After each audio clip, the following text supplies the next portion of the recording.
Howdy folks, Doc here with Last Best Tool, and this is Nitecore's new EDC09 flashlight. Yeah, you're all saying, wow, Doc's late to the party. I am. I'll get to that. But anyway, fascinating light that takes that new side switch idea a step further, different light types. But anyway, I got a hold of this and thought, this is a fascinating light. I really like the design, but being late to the party, what am I going to say about it that hasn't been said by everybody else? And in fact, Sam over at Project Pine Hills did an excellent in-depth video about this.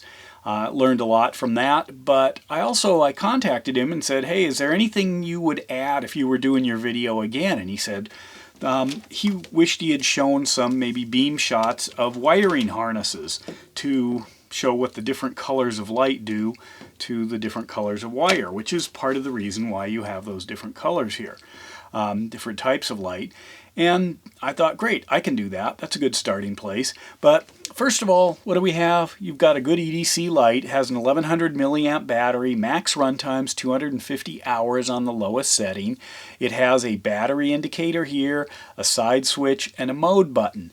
It also has a rotating head, which allows you to go from essentially, in this case, vertical to horizontal to a little bit below. So 102 degrees of rotation there, which means this easily turns into one of those 90-degree flashlights that you can attach to a belt, a pants pocket, a hat, a backpack strap, all kinds of different things, and it works great that way. In fact, that should be an essential on a lot of lights once people kind of get used to it. The other thing is this side switch, which once you go to that, it's hard to go back to the other styles, you know, push buttons and all kinds of things. But the reason is you immediately go into a low mode or a full high mode, or you go into a lower mode, a little higher, you can go back to a lower mode.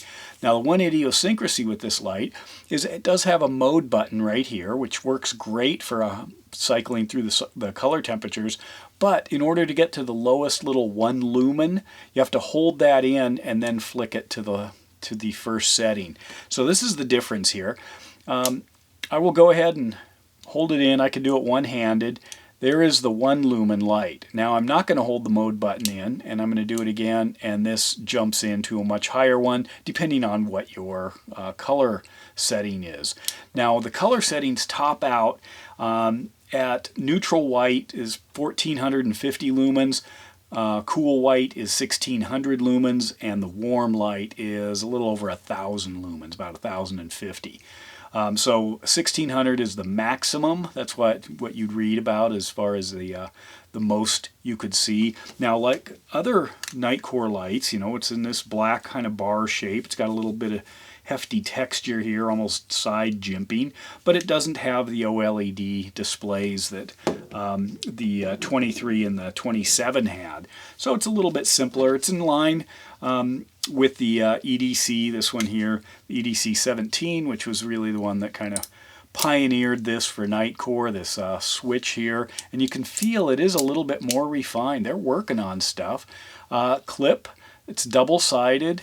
You know, this one here was a single-side clip. This is a double-sided clip, so you can use it facing either direction, and that helps when you are working with a flexible head on that. Now, the flexible head idea has been around forever, but usually the early ones were either locked in or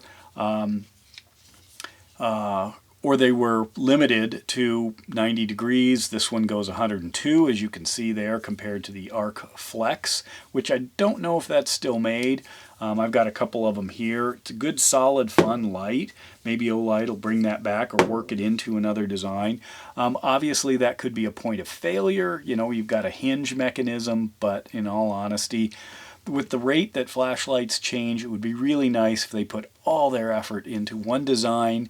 You know, it just made it absolutely as best as possible and not worry about any kind of obsolescence, because the LEDs are going to get better, the batteries are going to get better, we're going to get more refined interfaces, more features, lower price, stronger magnets. You know, everything is going to change anyway, so maybe push it as hard as you can, release what you got, and then move forward from there. Anyway, let's go over the controls. The sliding switch, super handy, totally natural. If you're putting it in your pocket this way, it is going to naturally go to the shut-off position, trying to go in your pocket. It has a mode button, which, you know, some people might think is how you turn it on if they've never used this before, because this is a unique design, having a slide switch, but that's not really my problem. And I do like that I can check the battery real quick with the mode button and not have to turn on the light. Now, let's go to the colors. There are 3 different colors on this light, so I'm going to turn it on to this point. You've got a neutral white, a warm light, white light, and then a cool white. So right here, this is the warm. The warm, I'm going to go ahead and cut some lights here so you can see what these things look like. So this is the warm light, this is the cool white, and this is the neutral white. Now, I've got a bunch of colors of different wires here. I'm going to have to back this up because it's so bright this close. Maybe I wonder if I can go to the, look at that, I'm on the lowest, so the 1 lumen setting there. Cycling through the 1 lumen. That's pretty cool. But anyway, as you can see, I'll grab this wiring harness, this wiring set here. It's not a harness. So there are the colors. Now, how easily can you see the colors? This is the highest CRI. The CRI is the color rendering index, and the warm light is a 97. It goes from 0 to 100, and basically it's a percentage of how close it matches what the human eye perceives under optimum daylight conditions. So this one here is the cool white. It is the lowest. It's got a CRI of 73. Remember, 97 was the warm light. So it's hard to tell. I mean, there are different colors. Like, notice the ones that, you know, might look red, or these blues, as we cycle through and see if that's maintained. So let's go closer here.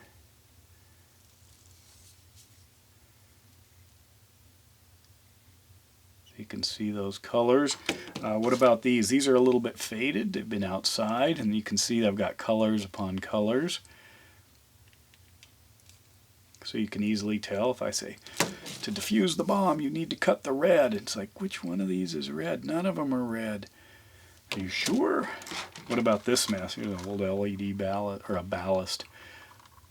You know, trying to figure it out for sure. There's a black one in there. Do you even see that one? And of course the white one. Here's a harness for like a backup camera if you want to add some extra length. And then it's not only just the wire, but it's also, are there markings on the wires? So you can see, cycle through these. That's a little hard. This is harsh, kind of institutional lighting. This would be good store lighting. Optimum work environment kind of lighting, and then this would be your sort of ambient, warm, camping, home light style. Anyway, so there we go. Turn this back on. What we've got for a flashlight from Nitecore here is something that to me is like a next level for an EDC. Now we're asking more of the light than just lumens or candela. In fact, the candela on this is not all that much. You're looking at maximum about 5,900. And I've done lights on this channel that have pushed 100,000. So, you know, just a shy of 6,000. It obviously doesn't go out all that far. Anyway, lots you can do with this. Cool that it's got a flex head. Cool that it's got those 3 different flavors of light, and it's got the multiple settings. It's got the low, medium, and high, but also the single glorious 1 lumen that I love. Battery indicator, double-side pocket clip, USB-C charging. Overall, a great design. Let me know your thoughts, and if you have any questions. With that, Doc out.